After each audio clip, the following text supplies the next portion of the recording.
not happy about this one. Ava announced tonight backstage that she needs to phone Nick Aldis and Adam Pearce to discuss who from NXT will be involved in the tournament for John Cena's final match. But they've already been selecting the names for the tournament. Adam Pearce last night on Raw announced the first 2 matches in the John Cena Last Time Is Now tournament. And then we hear from Ava that she hasn't even discussed with them who from NXT will actually be involved. Surely, in terms of kayfabe, those names should already be in the Tumblr because the matches are just drawn at random. The superstars in the tournament was not. Every single male NXT star should be absolutely fuming with Ava because they had no chance at all to be involved in these first matches for the tournament. Absolutely zero chance because Ava hasn't even discussed it yet. A massive disconnect there between the main roster and NXT creative over the kayfabe of this tournament. And genuinely, this tournament should be one of the most prestigious things WWE does this year. And this segment, I don't know, that for me is really bad. But this is things you might have missed from WWE's NXT. Make sure you hit the like button. And if you are new to the channel, hit the subscribe button too.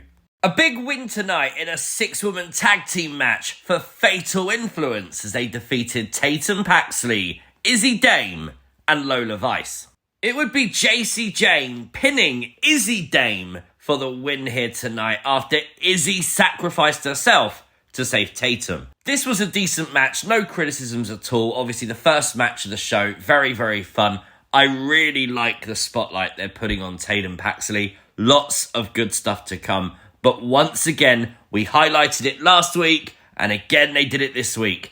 Izzi is looking at the NXT Championship.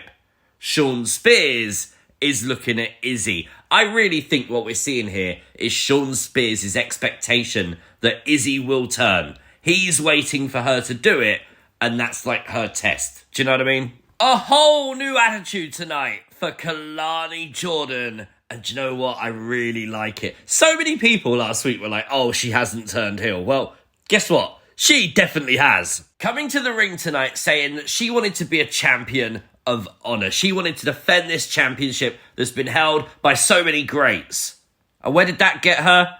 Kicked out of the locker room. Booed. She claimed that she is the most athletic superstar in NXT and no one comes close. And everyone backstage knows it. And now it's her time to be selfish. She mentioned Gold Rush coming up in a couple of weeks and noted that she will not be defending the TNA Knockouts Championship because nobody in NXT or in TNA deserves the shot. NXT showed us the video of Wwe Nxt calling out Kelani Jordan, obviously on Twitter before NXT, with Kelani just simply saying, "You're not even on my radar." The best line, though, was talking about Dominik Mysterio and Cody Rhodes, noting that the fans love Dirty Dom when he cheats to win the AAA Mega Championship. You all love that, you cheer him. When Cody uses the WWE title in his match with Drew McIntyre, you love that too. The hypocrisy is there. I've always believed in wrestling when you can ground someone's character completely changing overnight with something that you can base with evidence like this, it makes it a whole lot more impactful. While Ava was having absolutely none of Kelani's new attitude, neither was the NXT women's locker room. And tonight, Kelani was in action against Tyra Steele. Now, Kelani would pick up the win. And then we'd hear from the Director of Authority, Santino Marella, as Santino made it official. Gold Rush, Kelani will defend her TNA Knockouts title in a triple threat match against Jordynne Grace and Wwe Nxt. A big win tonight for our Grande Americano, who wrestled on NXT, as he defeated Josh Briggs by submission. I like this match. I thought it was actually a lot of fun. The crowd obviously, once again, hate Josh Briggs. Although I'm sure that most of social media probably changed their minds when he very nearly unmasked El Grande Americano. Do you know what? It's a brave thing to do. Just imagine if the mask did slip off there and we sort of revealed his identity to the world, the entire gimmick at that point would be dead. We'd see Jasper Troy come out into the audience to watch this match because next week he will face El Grande Americano for the Speed Championship. Do you know what though? I was thinking during this match how cool it might actually be if we partnered Josh Briggs with Jasper Troy. They're both like into their chains and stuff. And do you know what? Two huge dominant men going after the tag team championships. Who the hell would stand in their way?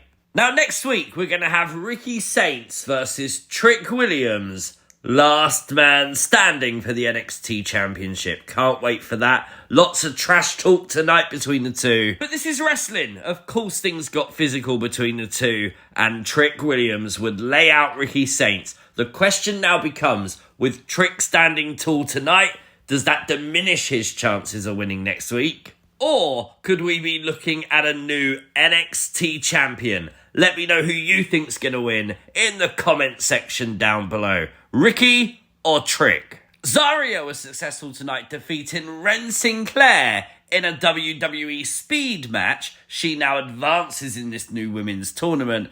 I still don't understand, though, why Sol Ruka surrendered the championship when she could have allowed Zaria to defend it and at least had the opportunity to retain her championship at least a little bit longer. Doesn't make any sense to me. Especially when you hear, right, Sol Ruka's only got apparently about a month left of her injury. She wants a match with Blake Monroe at Gold Rush. She thinks she'll be back before that. And Zaria wants to win the Speed title to give it back to Sol Ruka. So why the bloody hell did she give it up in the... I wish sometimes storylines just made sense. A small little mystery tonight as Ava would confirm that it would be Sol Ruka as the opponent of Blake Monroe at Gold Rush. If Sol is cleared, Blake Monroe's phone would ring and it was her better half looking for an interview. Who is her better half? I really like the promo tonight from OTM as they said that this is a different OTM and they're here for everything. It does look like we're going to get OTM versus Chase U, which makes sense after how OTM returned. I'm down for that. Javon Evans was successful tonight in a match defeating Saquon Shugars. Genuinely match of the night. Absolute banger. You know what to expect. You know what? All the credit in the world to Shugars as well. He looked $1 million out there. Great match. The main event segment was lots of fun tonight. The new AAA Mixed Tag Team Champions, Ethan Page and Chelsea Green, were smart. They thought that Joe Hendry was hiding in the cake that's definitely not a cake. But no, absolutely, he was not. In fact, he come out and said that he wants a shot at the AAA Mixed Tag Team Championships.